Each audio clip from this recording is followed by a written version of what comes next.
My twins. Good afternoon, everyone.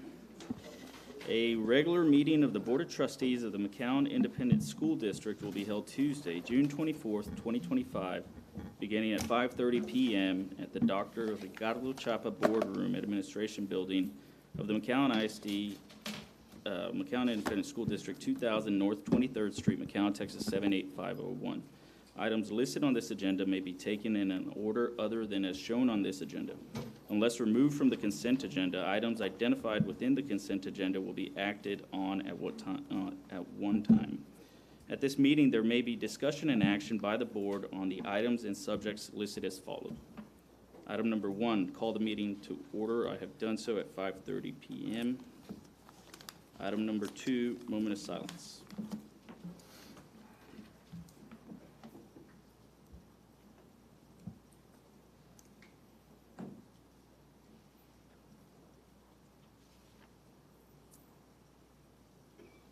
Thank you. Item number 3, Pledge of Allegiance.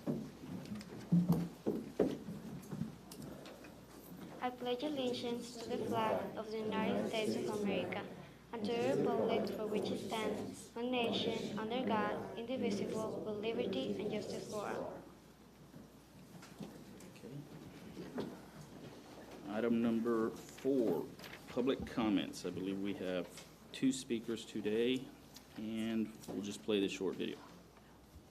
Here are the public comment procedures. Number 1, individuals who wish to participate during the portion of the meeting designated for public comment shall sign up at McAllenISD.org at least 1 hour prior to the start of the scheduled meeting. Number 2, an individual's comments to the board shall not exceed 2 minutes per meeting. Number 3, the board shall not tolerate disruption of the meeting by members of the audience. Thank you. Información a personas para comentarios públicos. Número 1. Las personas que deseen participar durante la parte de la reunión designada por comentarios públicos deberán registrarse en McAllenisd.org al menos 1 hora antes del inicio de la reunión programada. Número 2. Los comentarios de un individuo a la Junta no excederán de 2 minutos por reunión. Y por último, número 3. La Junta no tolerará la perturbación de la reunión por parte de los miembros del público asistente. Gracias. Okay, our first speaker today is Ms. Deborah Rubio. You'll have 2 minutes, Ms. Rubio. Thank you. Good afternoon. Dr. Gutierrez and board members, I am here representing some passionate, committed librarians who proudly serve our students, staff of McAllen ISD.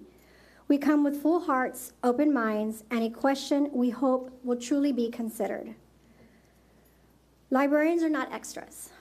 We are not just part of your rotation. We are essential. We are instructional partners, digital leaders, curriculum collaborators, and campus connectors. This year alone, I've given 40 tours to 40 potential students, and all 40 enrolled at Cathy Middle School. We support every student, every teacher, and every administrator every single day. And yet, we continue to feel the aftermath of when it comes to compensation and recognition. Many of our librarians have been Teacher of the Year. Some of our librarians represent us at the state level. Many of us took pay cuts to join McAllen ISD because we believe in the students and the district's position in education.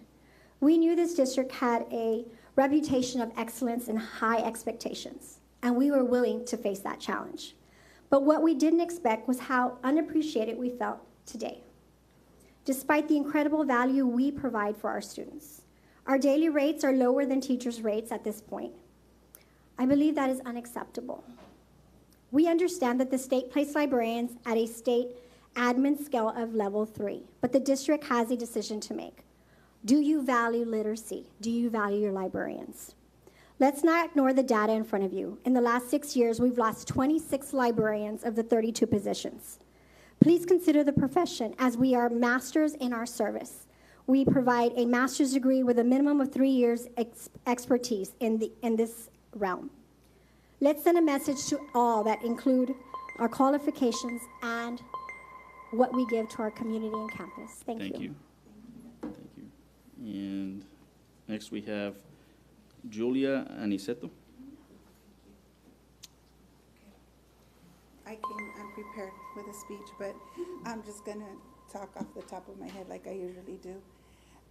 I'm here for the same reason, but I'm here to advocate for counselors. I came on board in 1998 to McAllen ISD. Okay, there you go. To McAllen ISD. When I came on board, we were in the same category as teacher, nurse, librarian.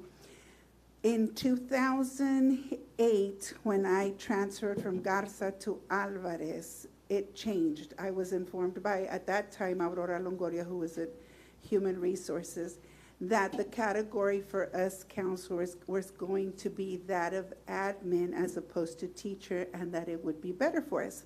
That was not the case, though, because the increase, teachers have traditionally gotten 2.5.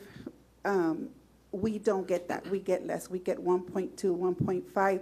So our raise has not been the same. When I signed on board in 1999 with McAllen ISD, at the end of my career, I was supposed to retire with $80,000, a little bit over $80,000.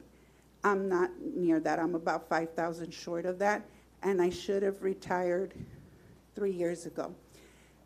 I also went to talk to Mr. Krause at that time regarding that, because I was nearing retirement, and he gave me a formula which I did not understand, and when asked for him to explain, I still did not understand, and I consider myself a pretty intelligent person. I said, when do I hit the high? And he gave me another formula and basically told me that we never hit the high. So now I'm hitting the rule of 90. I'm 3 years beyond retirement, for the rule of 80, and I'm still at midpoint. My question was, when do I hit the high? Well, we never do. That's what we were told. We don't think it's fair compared, especially when we see that librarians are getting a 2.5 and we're getting a 1.5, and the amount of work and responsibility that we have is tremendous. I'll tell you stories privately, but counselors do a lot. We do all the admin work, RTI, special education. We do classroom guidance. 85% of our time, log it on. And Dr. De Hoyos can tell you everything counselors do. We've been recognized time and time again with our CREST Awards. We just want the board, everybody, to reconsider, take a close look at what counselors earn and adjust our pay. Thank you so much. Thanks. Okay, item number 5, public hearing to discuss 2025-26 budget and proposed 25 tax rate. Dr. Gutierrez. Yes, Board of Trustees, we welcome everyone to this public hearing. In this hearing, we will be discussing the fiscal year for the 2025-2026 budget and proposed 2025 tax rate. Ms. Lorena Garcia, our Deputy Superintendent for Business and Operations, will proceed with the presentation, and we have a PowerPoint. And this PowerPoint is to review the budget that we've been talking about for the last 5 or 6 months. And so now it's coming down to the final approval tonight. And prior to that approval, we're having this public hearing and presenting the budget to the public. Go ahead, Ms. Garcia. Thank you. Good evening, President Rivera, members of the board, and Dr. Gutierrez. Today, we're going to present on the public hearing for our 2025 budget and proposed tax rate for 2025. First of all, I'd like to thank you for all of your support in the preparation of this budget. Your guidance has been vital in this process, and we do appreciate all of that advice that you have provided throughout the budget season. I also would like to acknowledge our superintendent for his leadership in developing this budget, and for the executive leadership team as well. And I'd like to highlight our Chief Human Resource Officer and our Chief Financial Officer, Dr. Albert Canales and Joel Garcia, as well as their respective teams, because they have put in a lot of hours and a lot of work. I'd also like to thank our campus principals as well as our district administrators, who all share a role in developing this budget. So it's a team of many. This budget was developed with our district's vision and mission in mind, and attaining the district goals and supporting through fiscal responsibility. The first step that we took recently was to provide a public notice. This was advertised in the newspaper on June 14th. This notice advised the public that we would be holding a public hearing today to discuss the budget, and they were welcome to attend. We do allow for a section for comments from the community. The public notice provided information on the budget. It also provided information on the appraised value of our district. It also gave a history of our tax rate and our proposed tax rate. It provides a comparison of proposed levy with last year's levy on the average residence, and as you can see, this year we are proposing what essentially amounts to, on a $255,000 home, a tax decrease of approximately $32.37. Finally, the notice also provided information on our district's fund balance. To go over our tax rate history, we are providing the public with this chart that provides 6 years of tax rate history. As you can see, the district's total tax rate has been decreasing over time due to tax rate compression and decreases by the district. We also are providing you with the proposed 25-26 tax rate. Essentially, it is a little bit more than 3-cent decrease from last year's tax rate. So this will save our taxpayers money. The proposed tax rate is 0.9638, and it's a difference of 0.0328 from last year's tax rate. The state requires that we publish a budget summary by the functional level for our budget, which compares the actual budget. This is our 24-25 actual budget in the yellow that you're seeing, and that does include any budget amendments that were approved throughout the year in those amounts. And then we illustrate the 25-26 proposed budget. As you can see, it's broken out by each of the functions, and function 11 being the largest of the expenditures for the district. And it continues on to the next page. And this has already been published on our district website.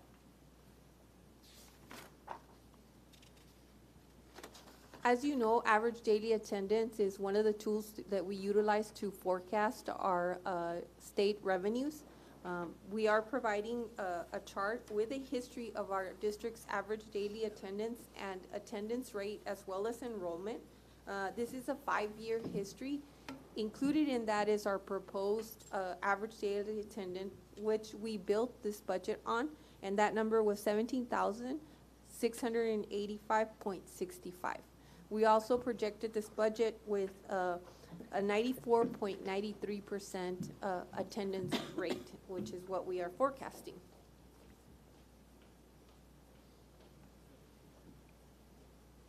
And now moving on to the actual budget. We are presenting a comparison of revenues by object code for the general, the debt service, and the capital projects fund. What we are bringing to you is essentially a balanced budget. We did have to have a contribution of, I'm sorry, that's really small, 594,328 from general fund balance, and that was as a result of increasing the raises. We were asked to consider a 75% increase for our hourly staff. So to review what the budget summary has, it is broken up by the different revenue sources, our local, our state, and our federal. The largest part of the revenue coming from the state. The total is $278,873,437. In addition to that, we do have some maintenance tax note money from 2020 that we will be utilizing throughout the year for some specific projects, which include the silent panic alarm technology project, several generators at the middle school levels for emergency response, and then a couple of chiller projects that we're still working on. The next chart provides the same information, however, it's organized by the fund number. These are the different funds that compose the general fund. The largest one that we use for our operating budget is the general fund. As you can see, In this chart, we are providing the proposed 2025-2026 budget, as well as a comparison of what the original budget was before any amendments for 24-25 and what that difference is. It also has a section for our debt service fund and then our capital projects funds. This is another illustration of the same budget. However, it organizes it by the object code. And that categorizes it in payroll costs, which is the greatest percentage at 81.99% of our budget. We also are budgeting for professional and contracted services, supplies and materials, other operating costs, debt service, and capital outlay. We provide a comparison of the proposed budget, the percentage of the total, as well as the original budget from last year.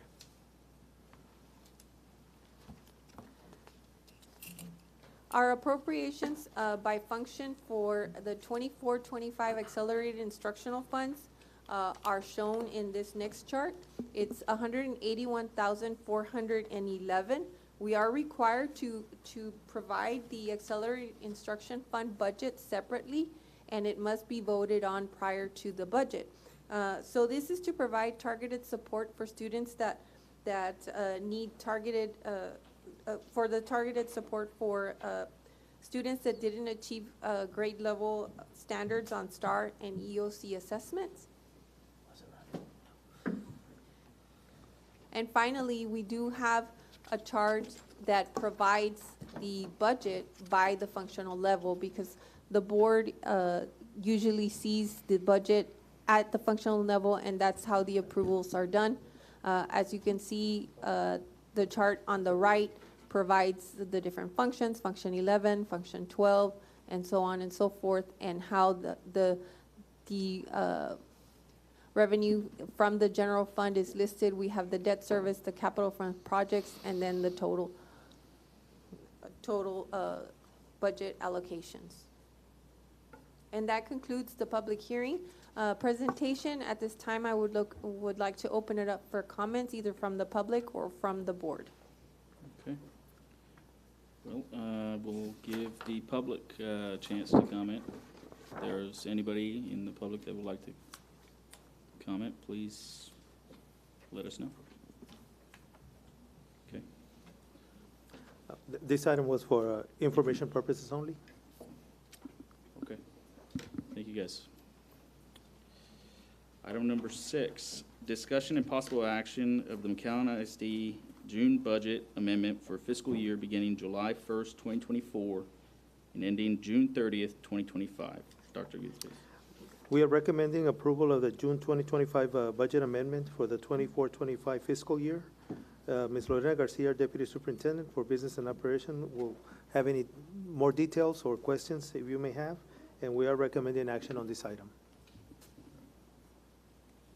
This is our final budget for the fiscal year. In that budget, we are providing a list of additional revenues that we are seeing. Some of the highlights are there's an increase to interest income, and that is on the next page. You see on the revenue side, let me enlarge it so that they can see it, of 264,124. This is for Fund 197, our maintenance tax notes. We also had an increase in interest income. We are projecting an increase of 2.4 million, and this is for the general fund. We also received other revenue that came in from different sources, such as the regional golf tournament registration for athletics, and you will see later on in the expenditures where they use that money. Increase to ticket sales for athletics, and then we also had some contributions for the study abroad program. We had increased to rental revenue for Fund 199, and then other revenues such as convenience fees and rebates. And then we had a payment regarding the storm claim of $349,372. We also processed the six weeks summary of finance template for the term, and we made some adjustments to the different fund levels. As you can see, some of them increased and some of them did decrease. We did see a decrease of 883,640 in the general fund. Part of that has to do with the indirect costs, because we do take indirect costs from the other programs, and when they decrease, we have to decrease 199. The other reason is a decrease in average daily attendance for the 6 weeks. And then we had some funding from Safe and Secure from the different campuses that they're providing them for a specific purpose. As you can see, we have the revenue side, and then later on you will see a transaction for that same expenditure at the bottom.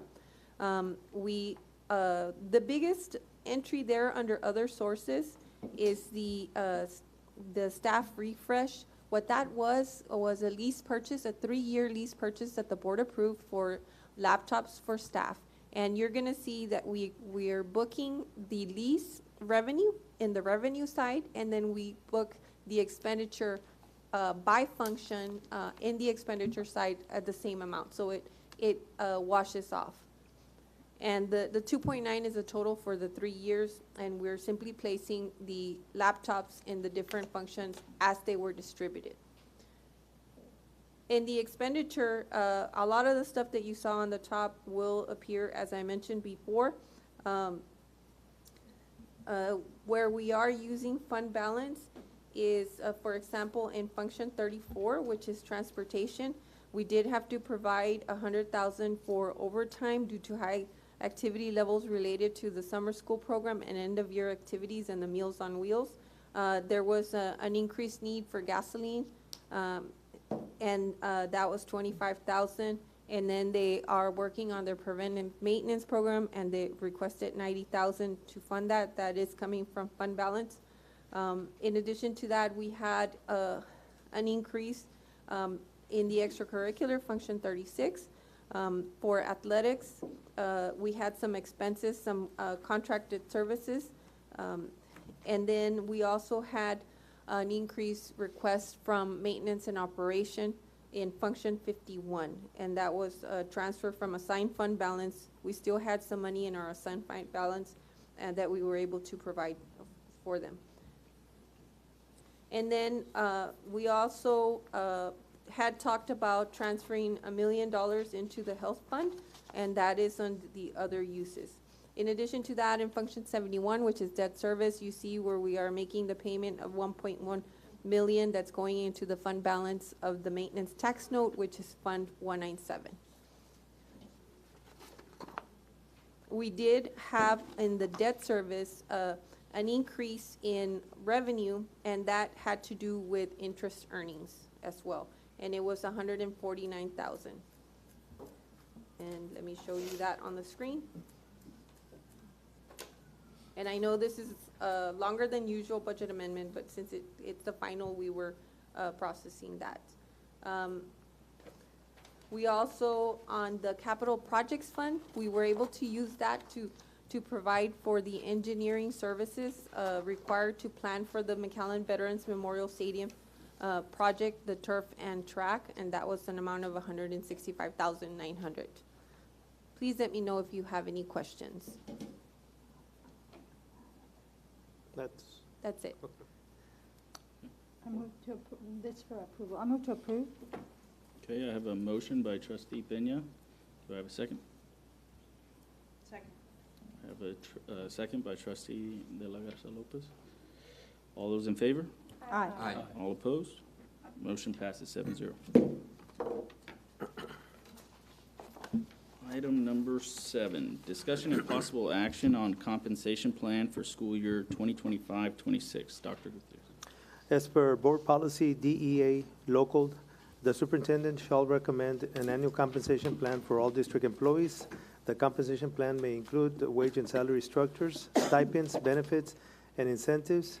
Administration is recommending a general pay increase for all employees for the 25-26 school year. Dr. Albert Canales, Chief Human Resources Officer, will share more information.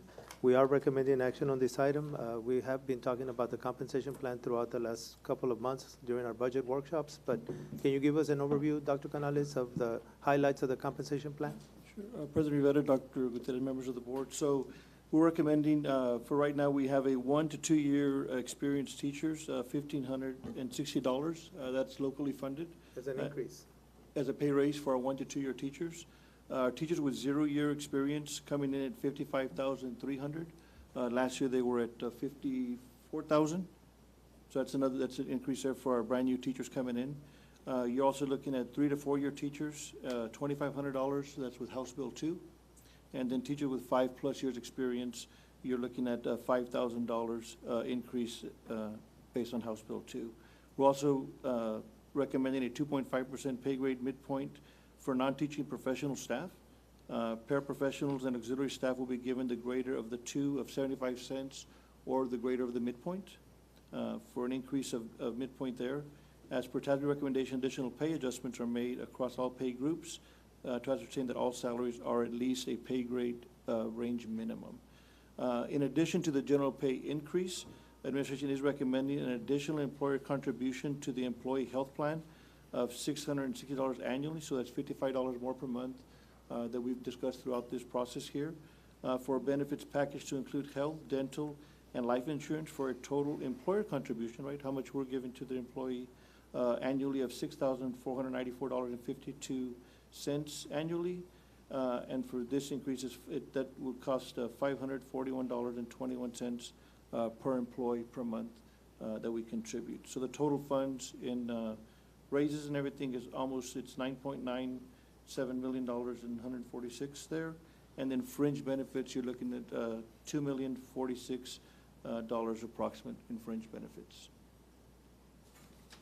So we know we've all, the board, y'all have all worked extremely hard. Dr. Gutierrez, you know, for doing the pay increase, the 2.5%, the increase on teacher salaries, the increase of salaries across the board, increase for our hourly staff of at least 75 cents or greater than midpoint. And stipends. And additional to the stipend as well. So, you know, we're moving the needle across the board in every single area when you look at stipends, when you look at stuff for both in athletics, in fine arts, and in UIL. So we've ended up raising the needle for everybody. So we're real proud of what we've been able to accomplish this season with the budget, in looking at staffing, also in addition to bringing back the planning period as well. So it's done a good job. Thank you all. Well, thank you all for the hard work. This budget has been a tough one. We've received the calls, the emails, the text messages. I received them all from the librarians, the counselors, the teachers, support staff, and everybody. And I'm proud that we're able to offer an increase and some kind of a stipend increase, pay raise across the board for everybody. We've rebounded back from a tough situation a couple of years ago, and with everybody's hard work, we're in a better place and we're able to offer that. And we hope to be able to continue this progress and offer more as we go. I recognize all of you that called me, texted me. I hear you. We're doing our best, and we'll continue to do that. I'm really proud of this board and the way we're able to work together, and we hope everybody has a great summer and you enjoy, you know, every bit of that. So thank you, everybody. Okay, board, any discussion? Yeah, I want to echo Ms. Pena's comments and appreciation for the staff and the community to, you know, let your voices be heard through this process. You know, 6 of one, half a dozen of the other in terms of what the increases coming out of the state were. I think we all wanted to see more. And the funds that were released obviously make a big difference, but one of the drawbacks of the way that that bill ultimately played out was that a lot of that money was tied up on specific dedicated expenditures, which hamstrung some of our flexibility in where to be able to apply the increases in funding. I hope that in the future, as we grow our allocation from the state, as we grow our entitlement, both through attempting to stem the enrollment decline in our district, but also through maximizing the additional sources of funds that are available through things like the CCMR outcomes bonus and other sources of innovative funding, including the teacher prep allotment, that we may be able to find additional ways to grow staff salaries outside of the teacher category, above and beyond what we've been able to do this year. And for those of you all that have been in touch, I appreciate your outreach and look forward to continuing the conversation to try to identify ways in which we can better compensate the community of educators across the entire district as well as the support staff here. But again, I want to appreciate the staff and the community for your advocacy and your hard work in getting us to this place today. Any, I will just add that I think Trustee Peña and Trustee Carrion covered it well for me. I echo their sentiments and thank you all for working with us to put this budget together. To counselors, librarians, and others, I'm happy you're getting the 2.5. I wish we could do more. But as they said, we'll continue working. okay. Move to approve. I have a motion. I did want to add, sorry. I'm sorry. So, Dr. Canales, I know that you and I spoke earlier, and I wanted to see if you might be able to shed some light so that we can all understand a little better. When people have this idea of we're never going to hit maximum, can you speak to that and how it's not that we don't want them to get to maximum, but can you kind of speak to why those numbers change and Sure, of those course. markers? So when we're looking at the minimum, the mid, and the maximum, we go by how many years' experience that you're coming in on, right? So every year that we go through this whole TASB process of getting pay raises and going through increases, TASB comes out with a new minimum, midpoint, and a maximum. So that midpoint is always moving, so it might move another $100, $200 the needle, but then we're moving the needle from that point to this point. So you're never really hitting that midpoint because that race is always one step ahead. So we could reach the midpoint if there was never any kind of raises done, but then if TASB never did the salary quotes or they never did the market comparisons, then it would stay stagnant. But because you go by market comparisons, once that needle moves up, then we're moving staff up. So you're constantly moving and then trying to get there. And then right when you're getting to the midpoint, the salary increases for midpoint, so you're moving again with the midpoint. So you never really actually ever hit that part or ever hit the maximum part of that part. That's how it works with the scales. And when we're talking about obviously the legislature finally did confer a big benefit that was long overdue for a portion of our professionals in doing those raises for teachers, but they also excluded a lot of people from that. And so in speaking to Trustee Carrion's point about doing better or seeing ways that we can improve compensation for those other groups, did we consider, I know that the timing is really awful and y'all have put so much work into it and doesn't not go unnoticed, but did we consider at all perhaps changing the number of days in the contracts for those other target populations? Or I know the counselors, for instance, I think we're at 201 days, right? And then Correct. Librarians are at 197. Have we considered if there's any room to adjust in that way so that we can try to level the field a little bit if we're not able to do additional percentage raise? So usually when we go by the daily rate, they get paid the daily rate times the number of days. That would really consider a whole different adjustment to how we do those salary quotes for those individuals in those pay grades for the counselors, librarians, and/or nurses. And so it's not feasible to do that, or it is? I don't believe it'd be feasible. I mean, you want to talk to? Yes, since professional employees get paid based on the daily rate and daily rate times the number of days, if we were to reduce the days, then their annual salary would be lower.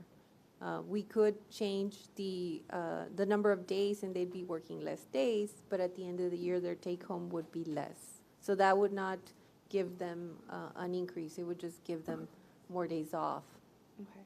And so we couldn't increase their daily rate to accomplish the same? Or in another way, I mean, I know that for librarians, right, they receive a $2,500 stipend. For their master's. For the master's degree, but that's not just for librarians, that's also for teachers. Anybody in the teacher pay scale receives the, Correct. we're proposing an increase this coming year to $2,500. Okay.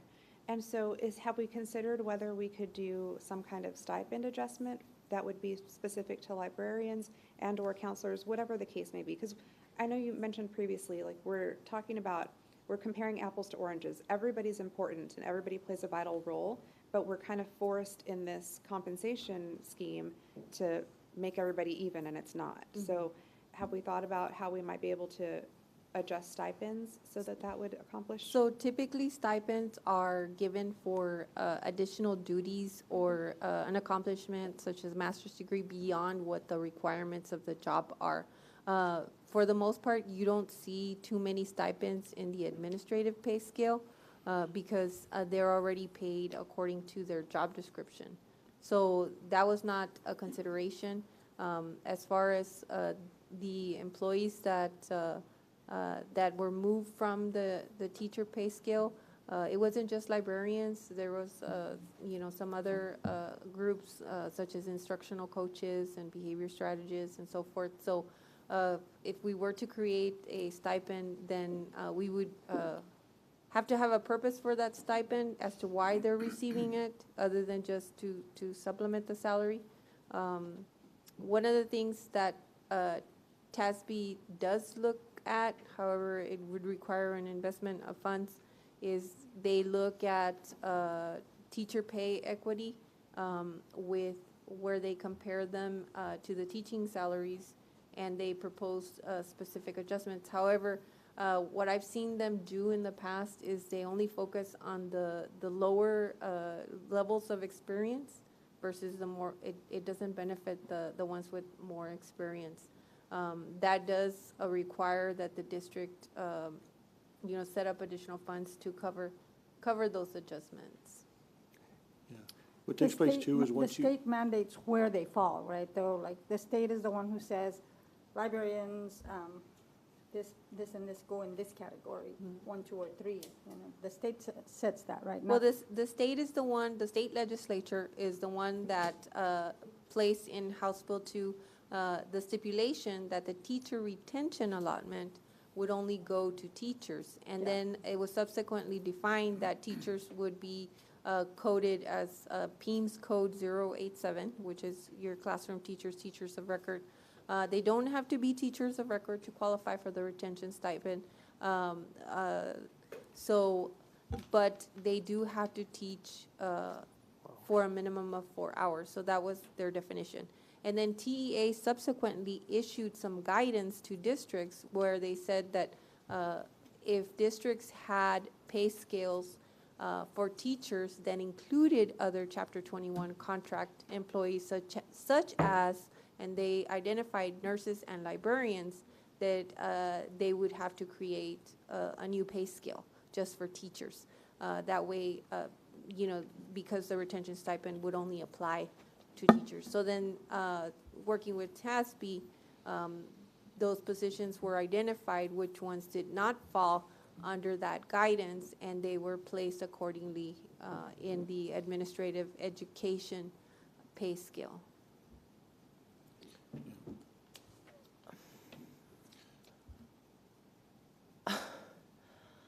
I'm trying to think about a lot of different things right now.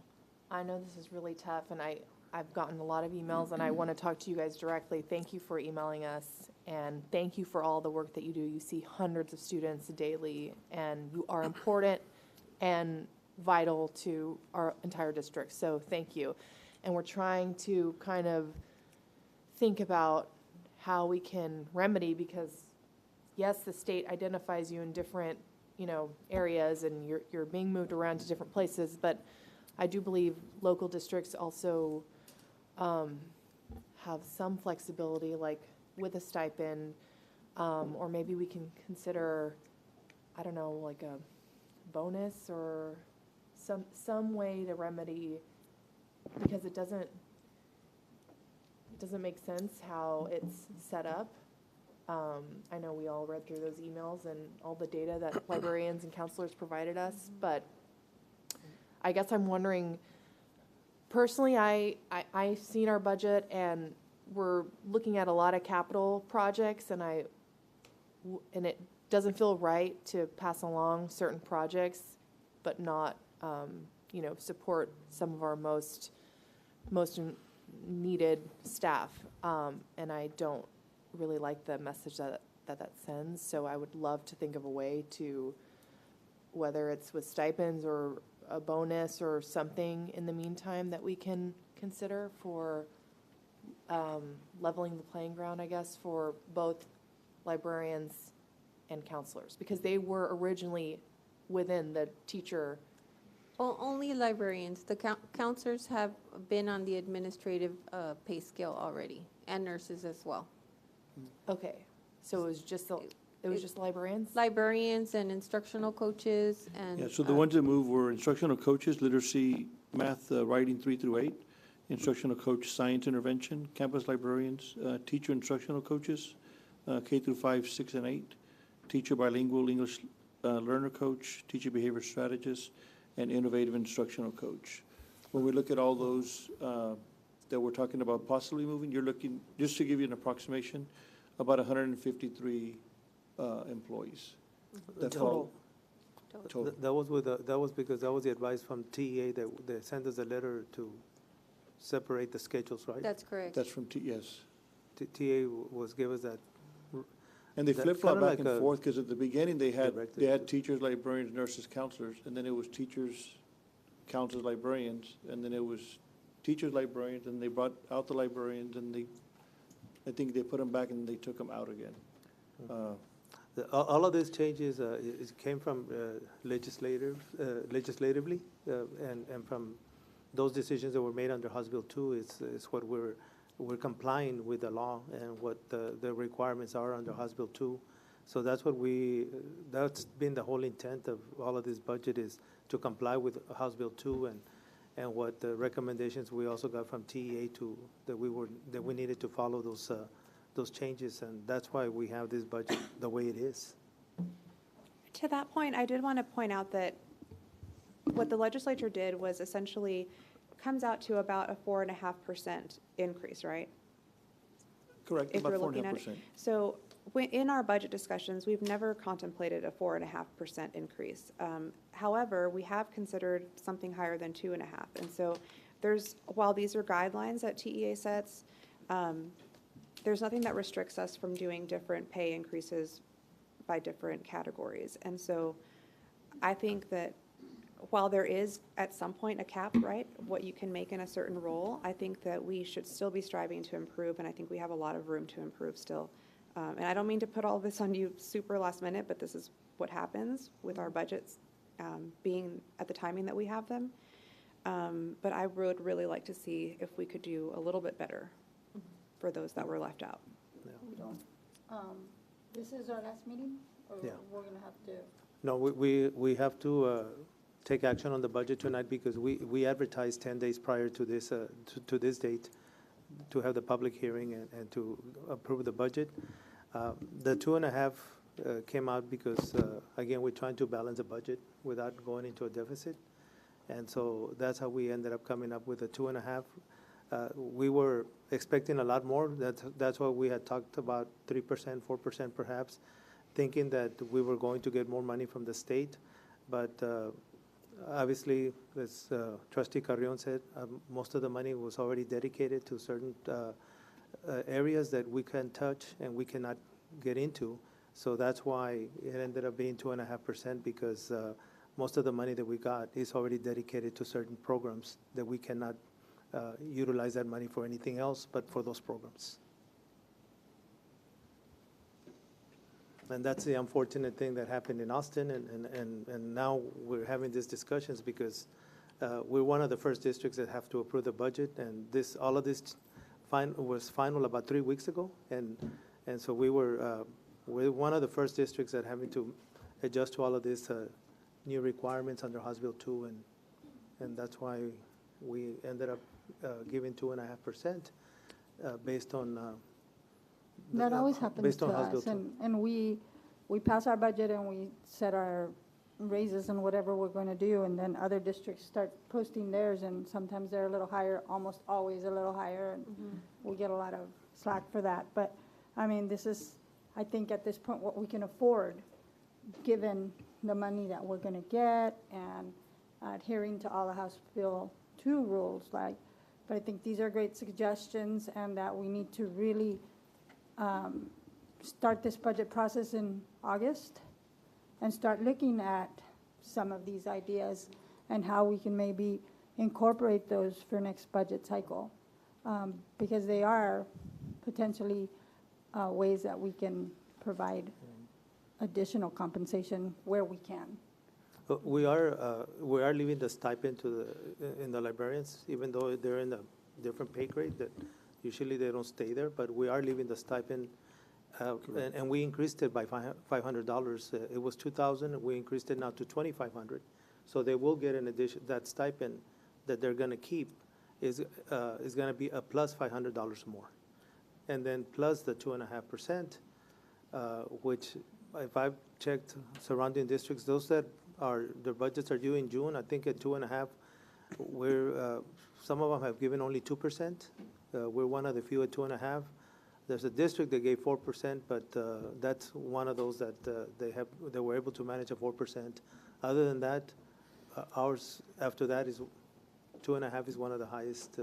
Because from what I hear from other districts that have already approved their budgets, it's been 2%. So we recognize everybody's work, and we recognize that everyone is valuable, everyone matters in the district, and we're just trying to see how we can do the best that we can with what we have and be able to bring a budget that is balanced, but also compensate our employees, because that's always a priority, to compensate our employees, and that's always been our intent and our goal.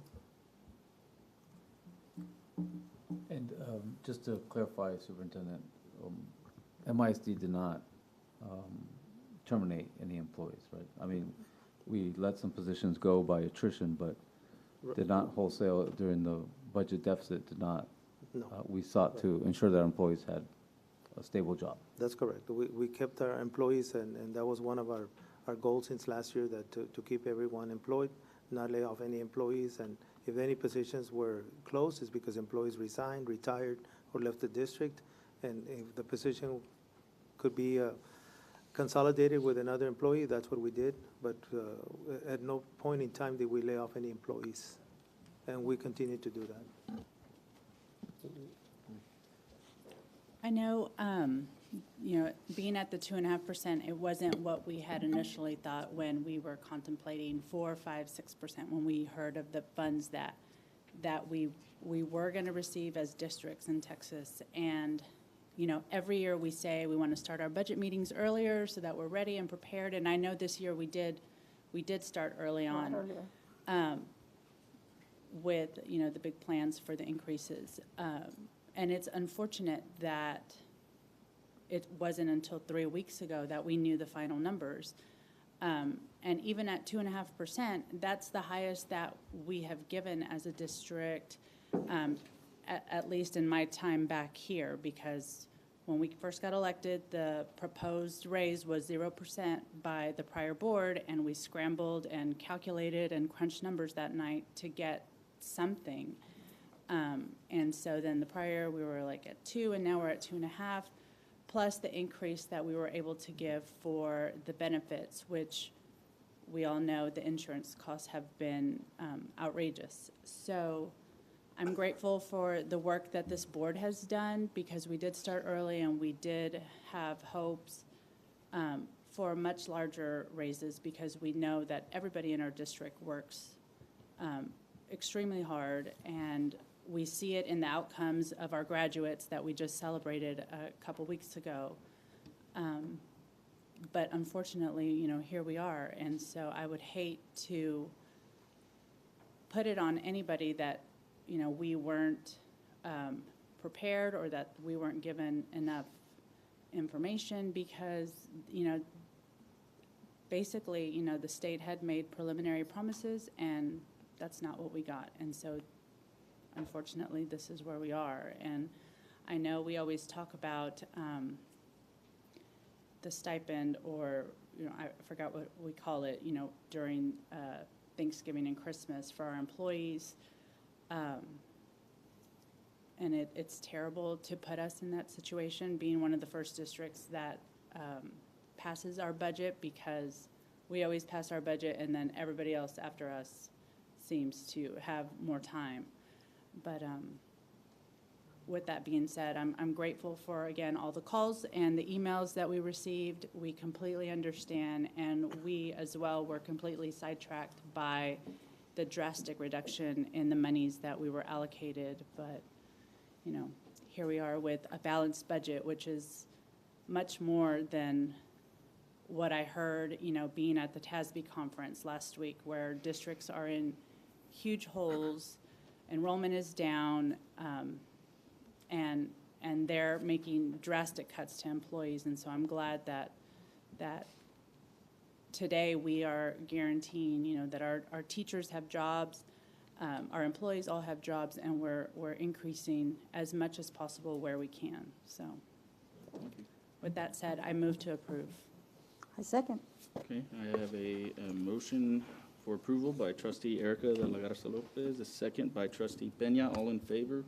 Aye. All opposed? Motion passes 7-0.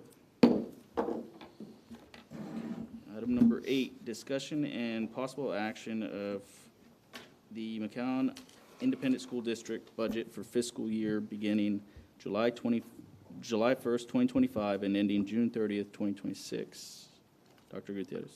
The Texas Education Code and Board Policy CE requires every local education agency to prepare a budget of anticipated expenditures and revenues on or before June the 19th.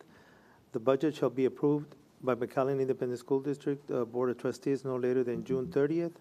Ms. Lorena Garcia, our Deputy Superintendent for Business and Operations, will report on the 25-26 budget, and we are recommending action on this item. You have any to cover? Yes. The 25-26 budget was developed using a student average daily attendance of 17,685.65, and it was also developed with a tax rate of 0.9638 and a tax collection rate of 96%. We are recommending that the board approve and adopt the budget. We do have 2 motions for your consideration tonight. Okay. Do I have any discussion from the board?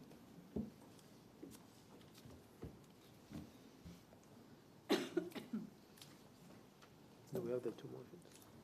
I don't Okay. have the, I don't have. Do do we have the motions?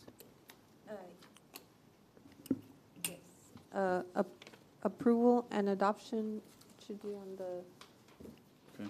notes, All right, I move that the Board of It's your- Trustees approve and adopt the McAllen Independent School District's budget as follows. Approval and adoption of the Accelerated Instruction Funds budget of $181,411 for fiscal year beginning July 1st, 2025 and ending June 30th, 2026. Second. Okay. I have a motion by trustee Rivera and a second by trustee Regalado. All in favor? Aye. All opposed? Motion passes 7-0. Okay.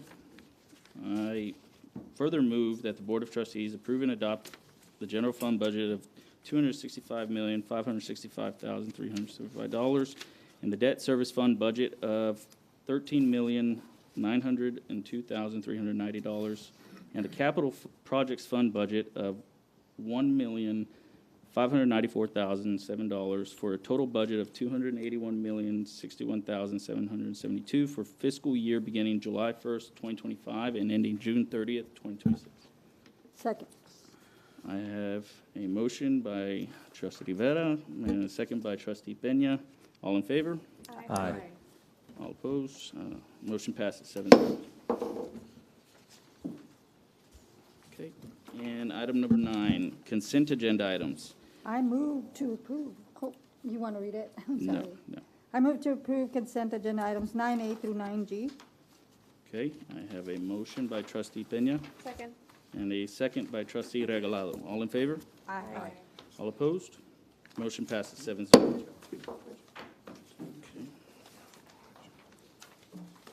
And we are on item number 10, instructional services, instructional leadership, human resources, business operations, and board of trustee items. 10A, instructional services, instructional leadership items. 10B, human resource. 10B1, discussion and possible action of the Texas Association of School Board, TASB Localized Policy Manual, Update 124, second reading. Dr. Gutierrez. Presented from TASB and reviewed by our staff, this update represents legal and local reference policies recently adopted by the state. Administration is presenting this item as a second reading for approval. Dr. Canales, the Chief Human Resources Officer, will share any more information or questions that you may have, and we are recommending action on this item. And this is pretty much the legal side that it's. Right, we went through the first reading, it was 52 legal updates, and then it was also 8 total local updates. So moved. Okay, I have a motion by trustee Regalado, Second. second by trustee Peña. All in favor? Aye.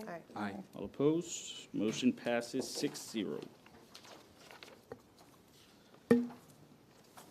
10B2, discussion and possible action of revision to board policy BF local. Board policies, second reading. Dr. Gutierrez.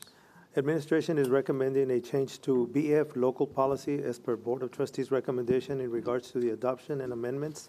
Dr. Canales will share any more information or answer any questions, and we're recommending action on this item. Were you able to get a TASB along with the recommended language? Yes, sir. So the recommended language that they gave me one, not to include what we talked about before, the supermajority, but instead to include in that part of it where it talked about the BE legal. So anytime we're doing any kind of board agenda item that requires an emergency, we look at our BE legal. And if you look at your BE legal packet there, if you go to page number 5, on page number 5, it discusses their emergency meeting or emergency addition to the agenda. That is, the state outlines what we can constitute an emergency meeting. So right there, it tells you in an emergency or when there is an urgent public necessity, the notice of a meeting to deliberate or take action on the emergency or urgent public necessity, or supplemental notice to add the deliberation or take action. There was question last time about what constitutes an emergency. Like well, this already tells you what an emergency is there. So it looks like it talks about imminent threat to public health, reasonable unforeseen situation, including fire, flood, earthquake, power failure, transportation failure, natural disasters, and such. So they're recommending on the other item that we gave you there that we add the part where it says CBE legal. So if we look at adoption and amendment on the BF local policy, now we're keeping the same language, but adding CBE legal so that we can reference what we constitutes an emergency meeting. So, I have a comment. The the concern we had, like you said, was about determining what an emergency or what constitutes an emergency. And my understanding is that TASB gave us this language. The issue I have with the language that TASB is proposing is that they're trying to tell us to go back to BE legal, which explains that. But the language that we have in BF local talks about emergency adoption, not emergency meetings. So I think there's just enough ambiguity there to cause a problem. And so in the interest of eliminating the ambiguity, I had proposed a language to you, Dr. Canales. I know we didn't get a response back, but I had proposed that we include, rather than emergency, we're beginning where it says emergency adoption on BF local, that it read emergency adoption may occur at a, quote, emergency meeting, unquote, provided that the proposed policy and the meeting comport with policy BE local emergency meeting requirements. And so I would ask the board to take that instead. Obviously, TASB recommends policy language, but there are policies, and I think that it's always best to not have ambiguity. And so that's my concern.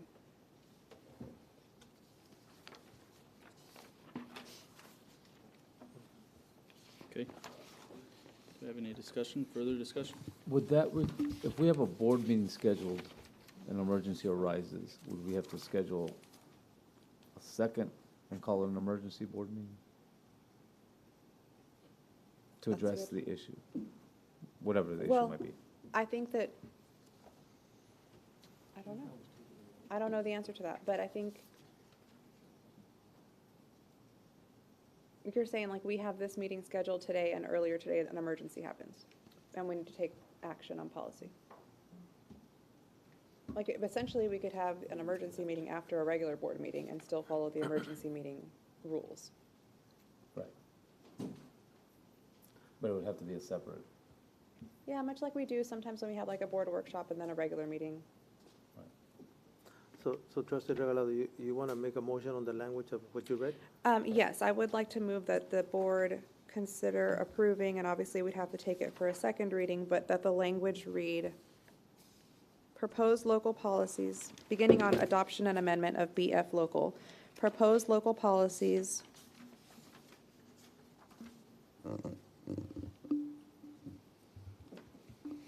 sorry, it's difficult to read with the I have it here. language scratched out. Essentially that in the adoption and amendment language, the last sentence read, emergency adoption may occur at an, quote, emergency meeting, unquote, provided that the proposed policy and the meeting comport with policy BE legal, parenthetical, quote, emergency meeting, end quote, and parenthetical requirements, period. That's your, Yes. the motion? Well, just to clarify, so we know what we're voting for. The proposed amendment would allow us to adopt a policy on one reading if we declare an emergency per the definition in BE legal. However, what you're saying is that we still use BE legal, but we would just have to have a second emergency meeting. No, it's saying the same exact thing. What I'm trying to do is eliminate the ambiguity in, as written by TASB, it references an emergency adoption, but it doesn't say emergency meeting. But it references us back to emergency meeting in BE legal, because that's what BE legal is. So I'm just trying to clarify within this policy that what we mean by emergency adoption is within the confines of an emergency meeting, which has other requirements. Do you believe that TASB might have been saying CBE legal to describe what the emergency would be? Yes, that's exactly what I mean. Yeah, I'm that's how just I read saying, it, but yeah. right, but I don't think that it reads that way. That's how So- I read it, though. Because, Well- so in looking, and we all have our different interpretations, right? But in looking at it, it says emergency meeting or emergency addition to the agenda. And so I'm looking at the second paragraph where it's saying emergency or urgent public necessity exists only if immediate action is required of a board because, and then it lists the definition. So I'm looking to that part of the policy when I refer to CBE legal. But Right. I want to know how you guys are seeing it because That's how I see it, and that's how TASB's saying, but I'm saying we should clarify that in BF local, it says emergency adoption, where I would say it should say emergency meeting, or adoption at an emergency meeting. adoption. We're saying the same thing, I'm Yeah. just, Just adding that, Yes. that sentence. What is, Mr. Ball, how do you read it? I mean, I know we have a lot of attorneys here, but. Far too many for it to be. counterproductive. For it to be efficient. We'll just leave this Depends to on the what attorneys. is, and I think that if you're having an emergency meeting, it presupposes to some degree that you have to be able to act at that meeting. So if you need to adopt something at that meeting, it's built in to that notion of having the emergency meeting. So from my perspective, I don't necessarily see the ambiguity, with all due respect. However, that said, this is y'all's policy, and you can add in whatever language you want or take out whatever language you want. This board has participated in, I know when the 2012 hailstorm happened, we had an emergency meeting then. I for sure remember watching online when the board met during the COVID situation. So I'm just wondering, like, what misinterpretation would If you read BF local by itself, it's talking about adoption an and adoption? amendment by itself of just board policies. Right. Then it references you and says, it points you to emergency adoption, but it doesn't say at an emergency meeting. So as I read it, or somebody else could say, well, I think this is an emergency, so we need to adopt a different policy. But there's not an emergency as defined by BE Legal. And what is telling us is that the only way you can have an emergency meeting, if it only meets a legal criteria. right. That's it. You can't have one for any other reason other than that. Mr. Ball? If that's the concern in the BF series, you can say regarding the policy adoption, you can say, you can just reference it back to BE Legal, which deals with emergency meetings. And It say does. if you want, I mean, that to me, That's what the TASB is recommending, but they're not using the language emergency meeting. My lobotomy in law school is, we've extended the period that we should probably discuss this. I just can't help myself. But I've said my piece. It's okay. Let's hope that emergency meetings are rare, and Yeah, zero, I don't and wanna- never, She made ever. a motion We do have a motion on, on the table. I'll second. So, yeah, well, let's, Yeah. okay. that's fine. So we have a motion by trustee Regalado and a second by trustee Haddad. All in favor? Aye. All opposed? Motion passes 7-0. So then, you got that, Canales, so that way we can, Yes, sir. I don't think we need to bring it for a second reading. I think this was, That was it. That was this it. was the second reading with that change. And that'll catch us up, and the next one we'll Love talk second. about, that already came out, is update 125. Okay. So that'll be the next one. Okay, Thank you. item, where are we, 10C. One. 1, discussion and possible action regarding James Nicky Rowe High School Boys Basketball Booster Club donation for the remodeling of the boys' basketball locker room. Dr. Gutierrez. The James Nicky Rowe High School Boys Basketball Booster Club will donate $16,500 to remodel the boys' basketball locker room to improve the campus for our athletics. We have Coach here, Coach Taylor's here. If you have any comments to make about this and in Come up and regards to this tell us. donation, and we are recommending action on this. We're recommending action on this item, and No pressure. No, awesome. This is spearheaded by our booster club. Obviously, basketball, I'm not involved too much, but I oversee them. Pretty cool little deal with them. A lot of our ex-students. So we talk about athletics being a powerhouse for leadership. So all these monies, most of these monies have come from people who have gone to Nicky Rowe, student athletes. So that's what we're trying to push out. Pretty cool collective effort. We hope to have you guys support on this. Great, thank you, Thanks, Coach. Coach. thank you. And thank you to the Booster Club. I think this is great, fantastic for Nicky Rowe and for all the students there. It's a great addition to the locker room. Enthusiastically move to approve. Second. Okay, I have an enthusiastic motion by trustee Regalado and same by trustee Erica de la Garza Lopez. All in favor? Aye. All opposed? Motion passes 7-0. Thank you once again.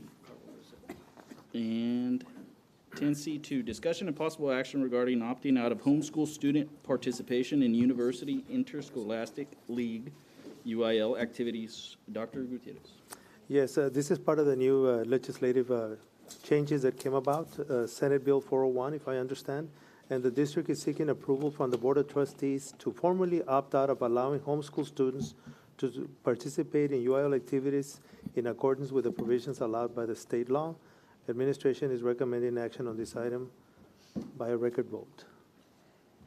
So move. Okay, I have a motion by trustee Peña and a second by trustee de la Garza Lopez. All in favor? Aye. All opposed?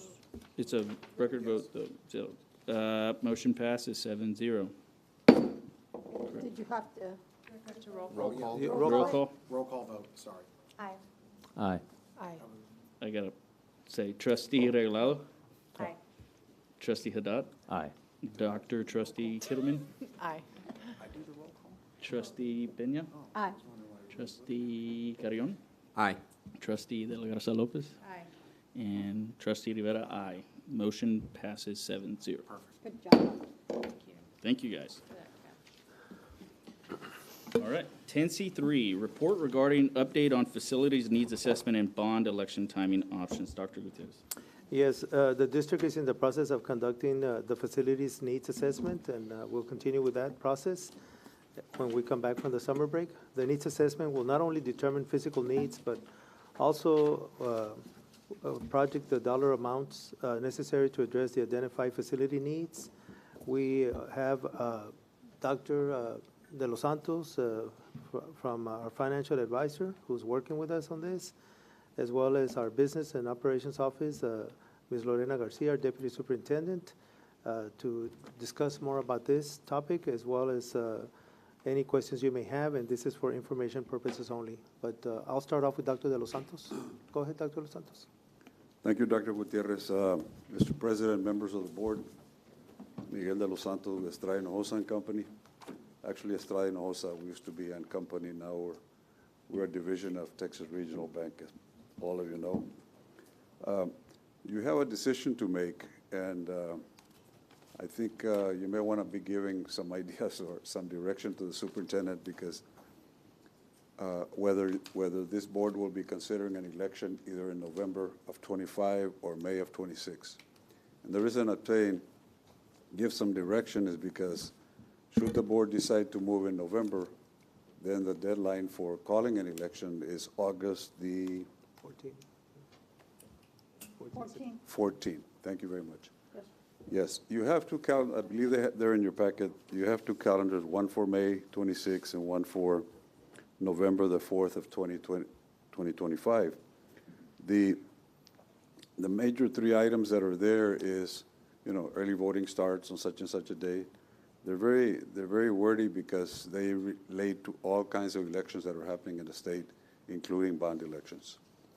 But the decision is you either go before the board with a order from your bond attorney to call an election on August the 14th of 2025 to be called November of 2025, or you come before the board in February, the middle of February, I believe it's the 13th, to call an election for May of 26.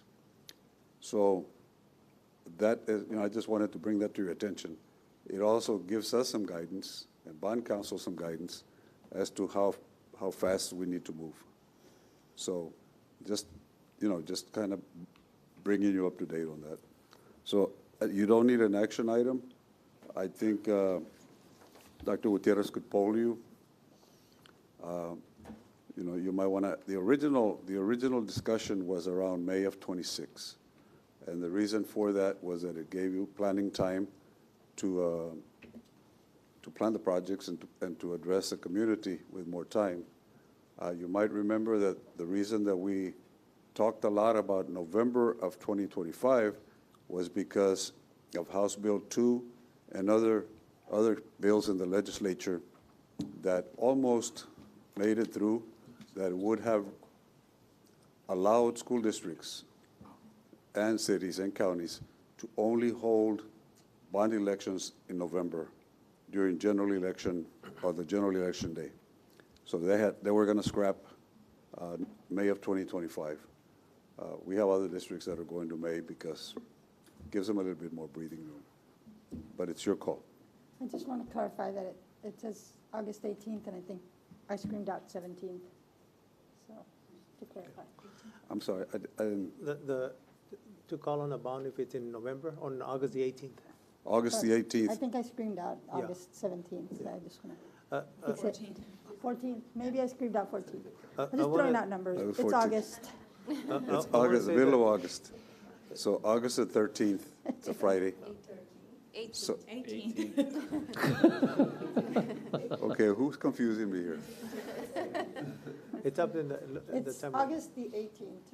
Yes. I will refrain from throwing out dates from here on. The plan has always been for May of 2026. It was never intended to be in November. The only reason that we talked about it in November was when those House Bill 19, and there was another bill that was also on the table that was considering bonds to be only November, not in May anymore. But fortunately, both bills did not make it through.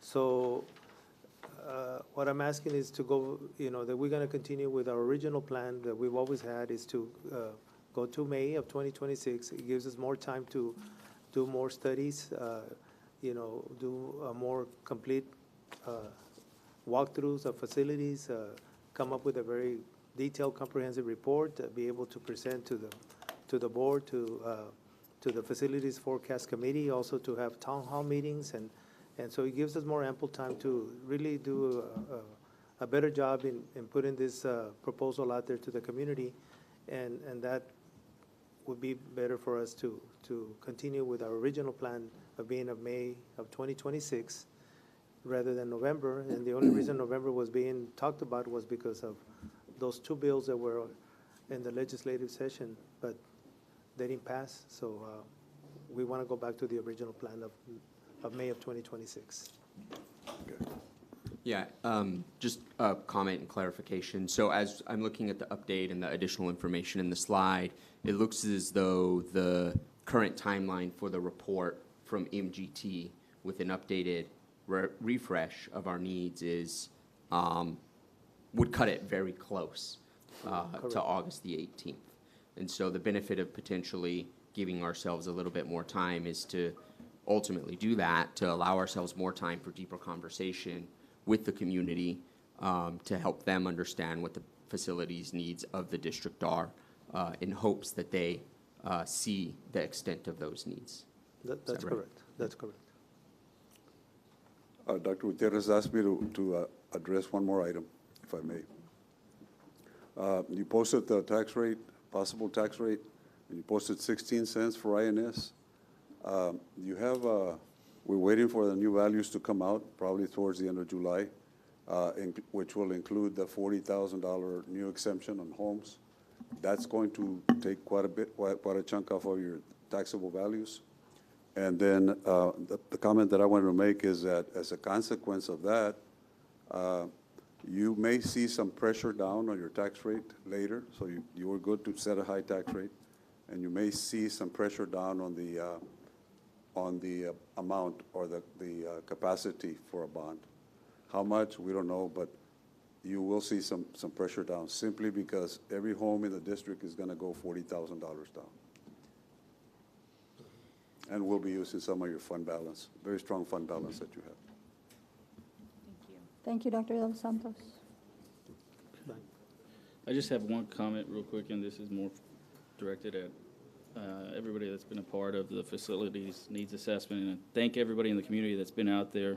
There has been a lot of information given, and given the timeline, as Dr. De Los Santos mentioned, we didn't know what the legislature was going to do at the time, and so we were trying to cram together at one point to try and get input from the community.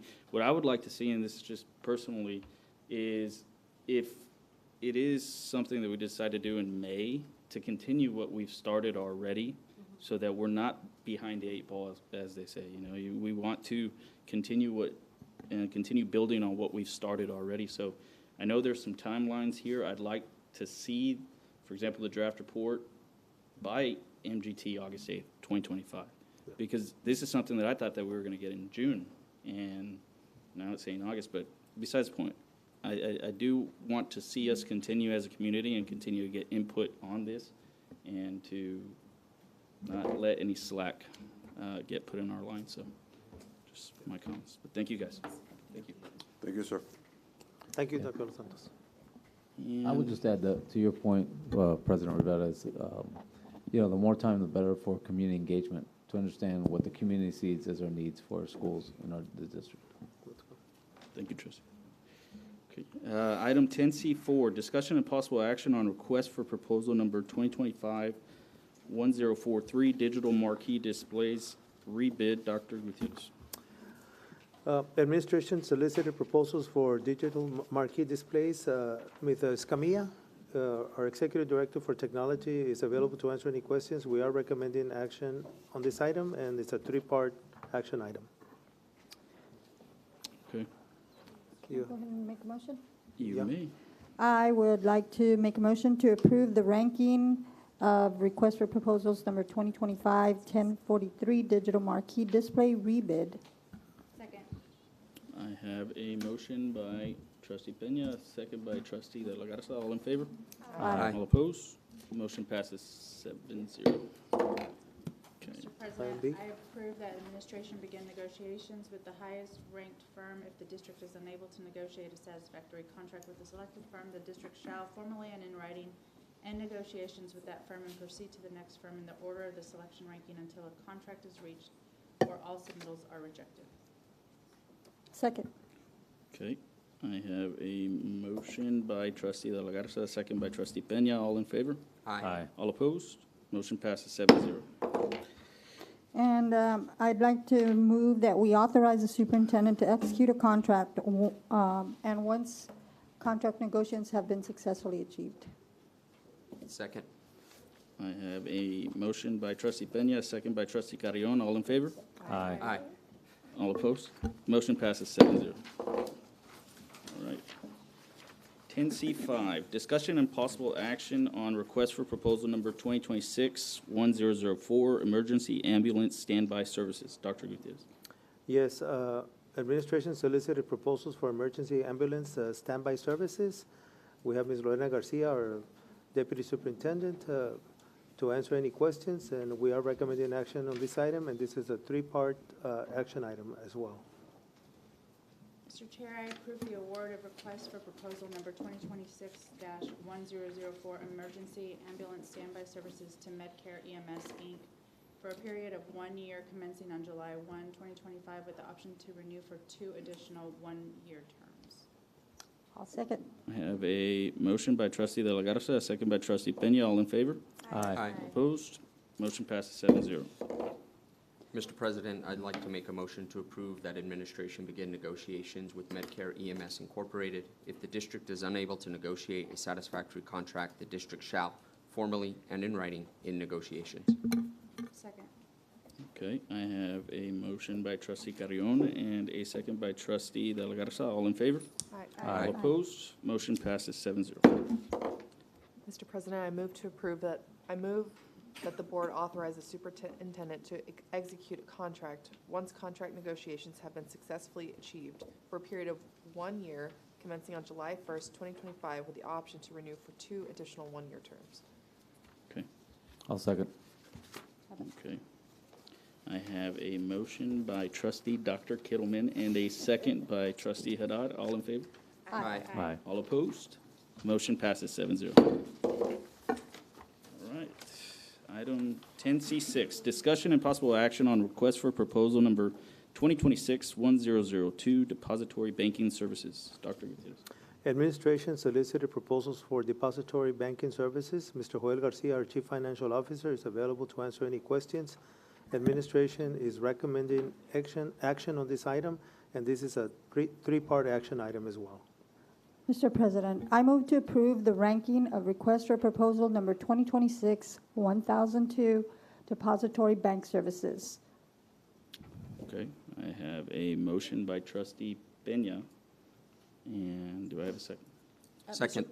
Mr. President, I need to recuse myself from this vote. Okay. Mr. President, I also need to recuse myself from this vote. Okay, for the record, we have trustee De La Garza and trustee Haddad that are recusing themselves for this vote, so there will be 5 of us. And I have a current motion by trustee Peña and a second by trustee Carrion. All in favor?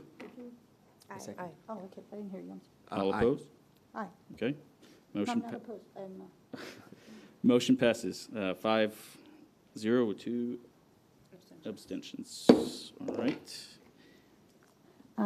Mr. President, I move to approve that the administration begin negotiations with the highest ranked vendor.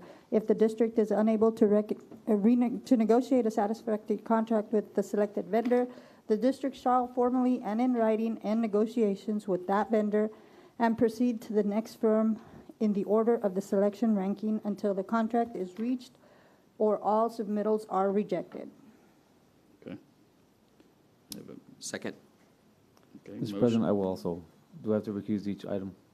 We've, for the record, we have noted the recusal of trustee De La Garza and trustee Haddad item. on the topic, so 10C6, all three items. Thanks. So I have a motion by trustee Peña and a second by trustee Carrion. All in favor? Aye. All opposed? Motion passes 5-0, 2 abstentions. And Mr. President, I move to authorize the superintendent to execute a contract once contract negotiations have been successfully achieved for a 2-year term beginning July 1st, 2025 and ending June 30th, 2027, with the option to extend by the Board of Trustees for 3 additional 2-year periods. Okay. Motion by trustee Pena Second. and a second by trustee Kittleman. All in favor? Aye. All opposed? Motion passes 5-0, 2 abstentions. I need to figure out what to call you, Lizzie, because I get confused. Trustee Kittleman, trustee Dr. Kittleman. Trustee Dr. Kittle. Dr. Trustee? 10D, Board of Trustee items. Approval of Board of Education meeting minutes, Board Workshop June 5th, 2025, 9:30 a.m., Board Workshop June 9th, 2025, 5:30 p.m., and regular board meeting June 10th, 2025, 5:30 p.m. And I have a motion to approve by trustee De La Garza Second. and a second by trustee Pena. All in favor? Aye. Aye. All opposed? Motion passes 7-0. Okay.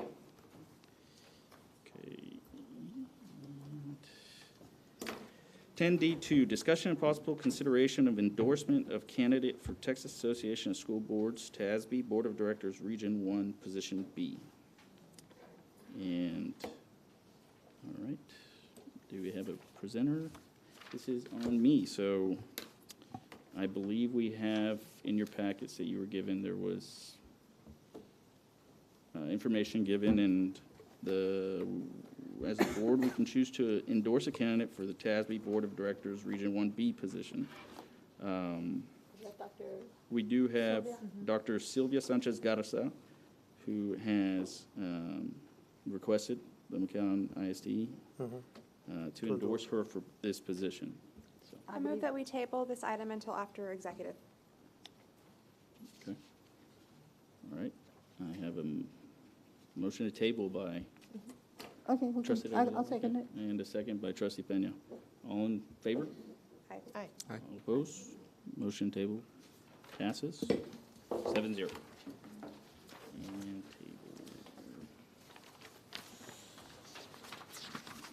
All right. 11, recess to closed session. Board of Trustees may go into closed session pursuant to Section 551.071, 551.072, 551.074, 551.076, and 551.089 of the Texas Government Code to discuss the following. 11A, Human Resources Recommendations for School Year 2025-26. 11B, Discussion of Human Resources Employee Resignations and Retirees for School Year 24-25.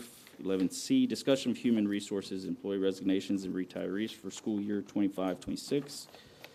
11D, Discussion of the resolution by the Board of Trustees of the McAllen Independent School District to grant the superintendent to authority to hire teachers. 11E, Discussion of recommendation for principal at Woodrow Wilson Elementary for 25-26. 11F, Discussion regarding school safety and security. 11G, Pending and/or potential litigation. 11H, Possible real estate acquisition. At 6:57, we are going into closed session. Thank you.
All right, we are back in open session, 7:42.